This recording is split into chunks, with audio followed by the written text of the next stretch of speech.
समी साहब, हमें इमरान रियाज साहब ने भी ज्वाइन किया है, उनसे बात करते हैं। इमरान, आप क्या समझते हैं कि जो सूरत हाल चल रही है, जिस तरह से पंजाब हुकूमत और उनके अरकान कॉन्फिडेंट हैं, और जो इस वक्त अपोजिशन की सूरत हाल है, जो हमें इतलात आ रही हैं कि बहुत कम अरकान रह गए हैं अपोजिशन के इस वक्त असेंबली में, तो क्या फिर राना सनाउल्लाह का ये ख्वाब पूरा हो सकेगा? उनका कहना था कि मैं पंजाब हुकूमत लेकर ही अब इस्लामाबाद जाऊँगा। देखिए, जब आसिफ अली जरदारी साहब कुछ दिन पहले लाहौर को छोड़ गए थे तो उस वक्त उनको आइडिया हो गया था कि अब हमारे पास इस तरह के बंदे हमें नहीं मिलेंगे इतनी बड़ी तादाद में कि पंजाब के अंदर रजीम चेंज किया जा सके।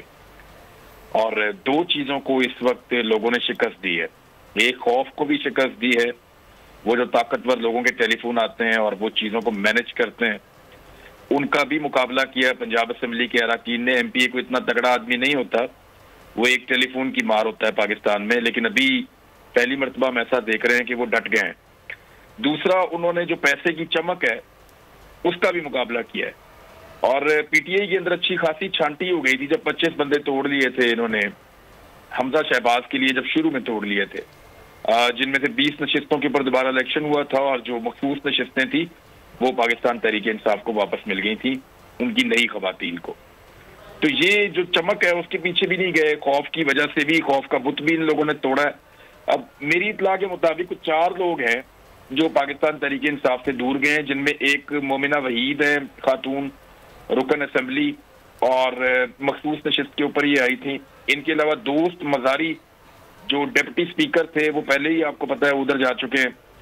तीसरा एक जो है वो रहीम यार खान से एमपीए थे जो तुर्की चले गए थे 40 करोड़ रुपया लेके मुबैना तौर पे, और उसके अलावा एक खुरम लगारी साहब है, उनके बारे में कहा जा रहा है। अब 176 मेंबर्स पाकिस्तान तहरीक इंसाफ के, एक उनको बिलाल बड़ाइच उनको मिल गए हैं, ठीक, तो 177 हो गए हैं। और इसके अंदर जब 10 काफ लीग के आ जाते हैं तो ये 187 बन जाते हैं।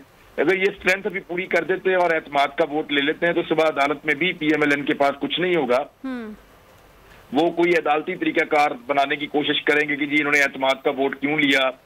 तो देखें, ये तो सवाबदीद है स्पीकर की, और स्पीकर का जो फैसला होता है या स्पीकर की जो रूलिंग है उसको अदालत में चैलेंज नहीं किया जा सकता, लेकिन एतमाद के वोट का मरहला गुजर जाएगा।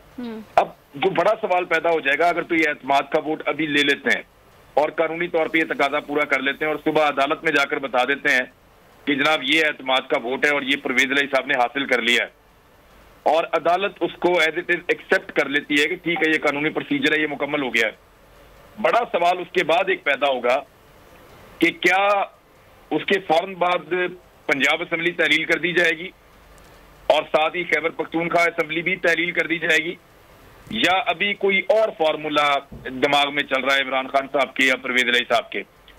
देखिए, परवेज इलाही साहब इमरान खान साहब से कन्विंस नहीं हो रहे थे पहले, वो ये चाहते थे और वो दोनों कश्तियों के सवार थे। परवेज इलाही साहब, एक तो उनके दिमाग में ये था कि एस्टेब्लिशमेंट की सपोर्ट भी मिले और तहरीक इंसाफ का वोट भी मिले, वो ये दोनों चीजें एक वक्त में साथ रखना चाहते थे। लेकिन जिस तरह उनके बेटे के दोस्त को, और मुबैना तौर पे लोग कहते हैं कि वो मुनसलाई का फ्रंट मैन भी है, फरहान और अहमद फरहान, और उसके कोई बिजनेस के ताल्लुकात भी हैं और वो बहुत सारी ऐसी चीजें जानता है जो बहुत लोग जानना चाह रहे थे। तो उसको जिस तरह गायब किया गया, उसको टॉर्चर किया गया, जिन हालात से वो गुजरा और उससे सबूत हासिल करने की कोशिश की गई, इन चीजों ने चौधरी फैमिली के ऊपर खासतौर पे परवेज इलाही और मुनस इलाही के दिमागों पे खासा असर डाला है। और उनको ये बात समझ आई है कि जो ताकतवर हल्के जिनकी तरफ से वो खेलना चाह रहे थे कि पीटीआई का वोट भी मिल जाए और एस्टेब्लिशमेंट की सपोर्ट भी मिल जाए, उनको ये समझ आई कि एस्टेब्लिशमेंट की सपोर्ट उनके लिए नहीं है, वो पीडीएम के लिए है। तो अब वो भी कश्तियां जलाने पे ऐसा लगता है कि आमादा होते हुए दिखाई दे रहे हैं। अभी भी हम कुछ हतमी तौर पे नहीं कह सकते क्योंकि सभी भाई सीनियर है, वो इस पे ज्यादा बेहतर रोशनी डाल सकते हैं, लेकिन हतमी बात हम इसलिए नहीं कर सकते कि वहां बात हो रही है चौधरी परवेज इलाही की और वो बड़े घाघ सियासतदान है। लेकिन ये जो एक एपिसोड हुआ, मुनस इलाही के एक दोस्त को उठाया गया, वफाकी एजेंसी बहुत तेजी से इनके मुकदमात के ऊपर लग गई, एफआईए पूरी ताकत की शिद्दत के साथ इनके ऊपर आई, फिर जहां जहां इनके ताल्लुकात है इन्होंने वहां के टेलीफोन घुमाए और बात नहीं बनी। तो उसके बाद चौधरी को ये समझ आई कि इमरान खान ने ठीक ही किया कश्तियां जलाकर, हमें उम्मीद नहीं रखनी चाहिए और अवाम के पास जाना चाहिए। तो ऐसा ही लगता है कि परवेज इलाही शायद इमरान खान के फार्मूले पे आमादा हो गए हैं बज़ाहिर, लेकिन अभी एतमाद का वोट लेने के बाद ये असेंबलियां तहलील करने का जो फैसला करेंगे उससे पता चलेगा। बहुत मुमकिन है कि ये असम्बली तहरील करना चाहें तो वो वहां से दोबारा अदम एतमाद की तहरीक जमा करवा दें मजीद डिले करने के लिए, या दोबारा से कोई और इस तरह की गेम करें। लेकिन ये आईनी और कानूनी माहिरीन बता सकते हैं, लेकिन ये मजाक उड़वाएंगे अपना पीडीएम के लोग, इससे ज्यादा और कुछ नहीं है। आज का जो दिन था, जिस तरह के विजुअल्स पंजाब असेंबली से निकले हैं, ये नून लीग का जनाजा निकला वहां से। जिस तरह के मनाजर हमने देखे हैं टेलीविजन स्क्रीन के ऊपर, सोशल मीडिया के ऊपर, यानी पूरा का पूरा पीएमएलएन सोशल मीडिया से और मीडिया से गायब है। वो उनकी वो हालत हो गई है कि वो सामना नहीं कर पा रहे। अब मुझे ये बताएं कि अपने वर्कर के लिए, अपने सपोर्टर के लिए, अपने वोटर के लिए ये ऐसी कौन सी वजह पैदा कर रहे हैं जिसकी वजह से वो पोलिंग स्टेशन तक आएगा। तो लगातार ये अपने लोगों को डीमोरल कर रहे हैं। इस तरह की हरकतों से और डीमोरल होंगे। ये जितना भागेंगे, वो आज आरिफ हमीद भट्टी साहब ने बड़ी अच्छी बात की, उनका जौन सी दीवार फलांग के भागते हैं, सामने इमरान खान बैठा होता है। तो अब हालात तो यहाँ पहुंच गए हैं। देखना यह है कि अब जो बड़ा सवाल मेरे दिमाग में है वो ये है कि एतमाद का वोट लेने के बाद असेंबलियां तहलील करने में कितना वक्त लगाया जाता है। और ये सवाल है कि हम समीर साहब के पास चलते हैं। समीर साहब, करारदाद मूव हो गई है, पढ़कर सुनाई जा रही है इस वक्त असेंबली में, लेकिन इमरान रियाज साहब का ये सवाल कि अब आगे क्या होगा तहलील के मामले पर, क्या ये इत्तेहाद इसी तरह से कायम रहेगा और आंखें बंद करके परवेज इलाही साहब उनके फैसलों पर अमल करेंगे इमरान खान साहब के? क्या देखते हैं आप? देखें, दो बड़े चैलेंजेस इमरान खान के लिए थे। एक तो ये कि अपनी जमात, अपनी हमायत को इकट्ठा रखना, अपने अलाइज के साथ मिलकर आगे चलना, और दूसरा जो सबसे बड़ा चैलेंज इमरान खान साहब के लिए पैदा हुआ था 8 महीने पहले, जब पाकिस्तान की एस्टेब्लिशमेंट भले किसी प्रोपेगेंडे का शिकार हुई या किसी साजिश का शिकार हुई, उन्होंने इमरान खान साहब से अपनी हमायत ख़त्म की और वो पीडीएम के पीछे आके खड़े हो गए और नो कॉन्फिडेंस इमरान खान के खिलाफ कामयाब हो गई। तो ये एक बहुत बड़ा चैलेंज था पाकिस्तान में कि अपने बयानिए को बरकरार रखते हुए किसी तरह का कंप्रोमाइज किए बगैर कोई ऐसा हेडवे हो, कोई ऐसा तरीका हो कि एस्टेब्लिशमेंट, जाहिर है अगर किसी भी मुल्क की एस्टेब्लिशमेंट का साथ ना हो तो इक़्तिदार में आना नामुमकिनात में से चीज़ बन जाती है। तो इमरान खान के जो दो चैलेंजेस थे, वो आज का दिन देख के मुझे समझ में आ रहा है कि वो उन दोनों चैलेंजेस में कामयाब हैं। उनकी पार्टी उनके साथ है, उनके इत्तेहादी के साथ ताल्लुकात मिसाली हैं। भले बहुत ज़्यादा अभी जैसे इमरान भाई कह रहे थे शकूक शुबहात परवेज इलाही साहब के हवाले से पीटीआई के दिलों में थे या होंगे, लेकिन अभी तक जो अमली सूरत हाल है कि इमरान साहब और परवेज इलाही साहब साथ खड़े हैं। और अगर जो एस्टेब्लिशमेंट की हमायत से जो पीडीएम करना चाहती थी या माजी में करती रही है, इस दफ़ा वो करने में कामयाबी नहीं हुई उसको। ये एक बहुत बड़ा मैसेज है पाकिस्तान में, ख़ास तौर पर पंजाब में सियासतदानों के लिए, क्योंकि कोई आदमी ना अपना पॉलिटिकल कैपिटल ज़ाया करना चाहता है, ना पैसे ज़ाया करना चाहता है। अगर लोगों को ये यकीन हो कि इस जमात में रहकर वो हुकूमत में नहीं आ सकते, तो उसकी फिर नशिस्तें भी लोग समझते हैं, भले वो जीतने की पोजीशन में भी हो तो उस तरफ नहीं जाते। तो आज एक मैसेज, ऐसा मैसेज है इमरान खान की हिकमत अमली की वजह से, लोगों के एक स्ट्रॉन्ग साथ की वजह से, कि बहरहाल एस्टेब्लिशमेंट मजबूर हुई या उन्होंने अपने तय ये फैसला लिया रजीम चेंज होने के बाद कि हम ए पॉलिटिकल हैं, हम सियासत के मामलात में मुदाखलत नहीं करेंगे। तो उसमें हमें ये नज़र आ रहा है कि जो अवामी ताकत है वो प्रिवेल कर रही है, इमरान खान साहब प्रिवेल कर रहे हैं। तो मुझे ये लगता है कि पॉलिटिक्स में जो परसेप्शन की जो अहमियत होती है, इमरान खान ने उसको समझते हुए जो भी मूव्स किए हैं, अपने बयानिए पर कोई कंप्रोमाइज़ नहीं किया, स्टेटस को की जो ताकतें हैं उनको ललकारा, तब्दीली के लिए आगे बढ़ रहे हैं।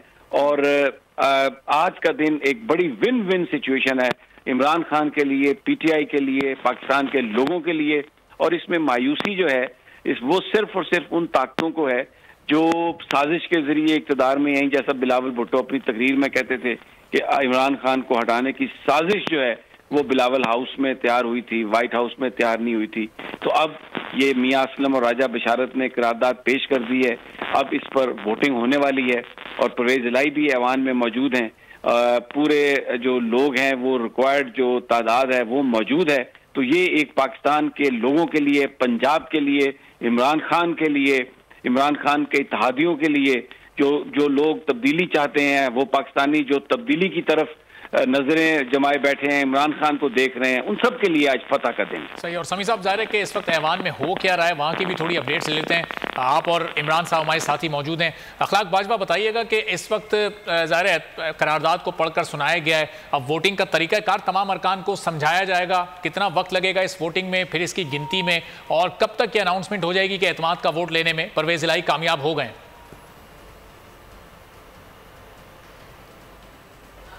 चलें, अखलाक बाजवा से भी इस बारे में मजीद गुफ्तगू करेंगे। तो समी साहब, अब जाहिर है कि कुछ ही देर में अब ये मामला बाकायदा तौर पर ये गिनती का अमल शुरू होने वाला है, और गालिबन इससे पहले कोई एक मुख्तसर ब्रीफिंग भी सेक्रेटरी की जानिब से दी जाएगी तमाम अरकान को, ताकि जल्द अज जल्द इस अमल को मुकम्मल कर लिया जाए, चूँकि अब तो बस मिनटों की बात रह गई है। जी हाँ, बिल्कुल, ये वो प्रोसीजरल चीज़ें हैं, और अब घंटियाँ मेरे ख्याल में बज रही होंगी, दरवाजे बंद कर दिए जाएंगे, और फिर उसके बाद वोट होएगा, फिर उनकी गिनती होएगी, और फिर उसके बाद वो जो पंजाबी में कहते हैं ना मक्कू ठपना, ये पीडीएम का मक्कू ठप दिया जाएगा। राना सनाउल्लाह अपनी मूछें गिरा के वहाँ से निकलेंगे, और वो जो बुलंद बांध दावे, और सारा दिन जो हम देखिए, पाकिस्तान का मीडिया भी कितना बुरी तरह एक्सपोज हुआ है। ये वो मेन स्ट्रीम मीडिया आप देखें, जियो को देखें और दूसरे चैनल्स को देखें, मुझे उनका नाम लेने में कोई आर नहीं है कि किस तरह उन्होंने गलत प्रोपेगेंडा, उनके प्राइम टाइम शो, उनके एंकर एक ही चीज पे लगे हुए थे, बंदे घुस गए जी, बंदे दौड़ गए जी, बंदे रह गए, और एक माहौल पूरा उन्होंने बनाया। लेकिन खल्क़े खुदा जो है वो प्रिवेल करती है। इमरान खान पाकिस्तान के लोगों की आवाज़, और आज आप देखें पूरा मीडिया वो चीज़ें दिखा रहा है, जो यही मीडिया आज से चंद घंटे पहले कुछ और तस्वीर पेश कर रहा था। लेकिन वो कहते हैं ना कि मुझे तो बस ख्वाजा आसफ, बंदा तो वैसे वो 2 नंबर है, लेकिन बात उसने बड़ी ज़बरदस्त कही थी कि कोई शर्म होती है, कोई हया होती है। मुझे तो वो बात याद आ रही। सही। तो इमरान रियाज साहब, ये अभी जो आप बात कर रहे थे कि अदम एतमाद की तहरीक भी सामने आ सकती है, तो एतमाद के वोट लेने का मतलब तो ये है कि 186 अरकान एक साइड पर हैं, और यहाँ तो 187 पर चला गया मामला। तो फिर क्या सिर्फ एक डिलेइंग टैक्टिक के तौर पर इसको इस्तेमाल किया जा सकता है, वरना इसकी कोई हैसियत तो नहीं रह जाएगी? हाँ ठीक है। अगर आपको शर्म नहीं आ रही तो आपकी मौजें हैं ना, आपको शर्म आनी ही नहीं। आपने हर वो तरीका इस्तेमाल करना है जिससे ताखीर हो, जिससे आप कोई ऐसा हरबा लगाएं कि मजीद आप टाइम गेन कर लें। यानी आप अंदाजा करें कि इस बात की मुबारकबादें दी गई हैं इस मुल्क में कि हमने भीख इकट्ठी की है। आपका इससे पहले एक वजीर आजम था पाकिस्तान में, जो बाहर से जब पैसे मांग कर आता था तो अपने अगले खिताब में कहता था मुझे बहुत बुरा लगता है मांगना। सीरियसली हम लोगों ने ये सुना। वो बाहर जाता था, जब पैसे मांग के लाता था और कोई डील करता था किसी मुल्क के साथ, तो वो बाद में कहता था बार बार अपने इंटरव्यूज में, उसके साथी उसको मना करते थे, ये क्यों कहते हैं आप? वो कहता मुझे जो बुरा लगता है तो मैं कहूँ क्यों ना कहूँ। वो हमेशा कहता था मुझे पैसे मांगना बहुत बुरा लगता है। इस वक्त आपके मुल्क में जितनी जमातें इक़्तिदार के अंदर है, वो सारी एक दूसरे को मुबारकबादें दे रही हैं कि हमने दुनिया से पैसे मांग लिए, दुनिया ने हमें भीख दे दी। ये सोच का बुनियादी फर्क होता है। आज का जो दिन है ये एक बड़ा तारीखी दिन है, इसको एक और नजर से आप देखिए। ये शिकस्त 13 जमातों की नहीं है, ये पीडीएम की, आसिफ अली जरदारी साहब के पैसे की शिकस्त नहीं है, नवाज शरीफ साहब की शातराना सियासत की शिकस्त नहीं है, ये राणा सनाउल्लाह साहब के जो हथकंडे हैं ताकत के इस्तेमाल के, उनकी शिकस्त नहीं है।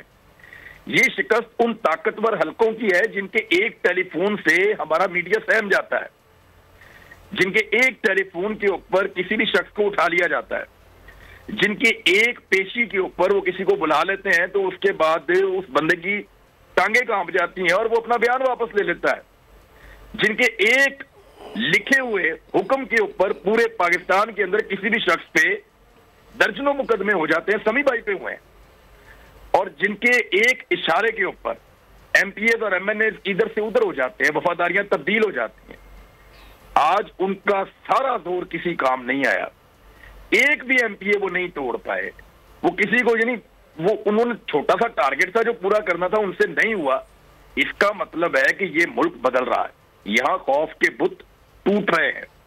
देखिए वो अकेला आदमी था, जब वो इस निजाम के सामने डटा, उसने माफिया का मुकाबला किया, मीडिया का मुकाबला किया, उसने एस्टेब्लिशमेंट का मुकाबला किया, उसने हर ताकत का अकेले मुकाबला किया, और मुकाबला करते करते करते करते उसने अपने लोग इकट्ठे कर दिए। अब उसके साथ पूरा एक लश्कर तैयार हो गया। देखिए उसके इमरान खान की फतह का मतलब है पाकिस्तान की एस्टेब्लिशमेंट की पहली मर्तबा शिकस्त।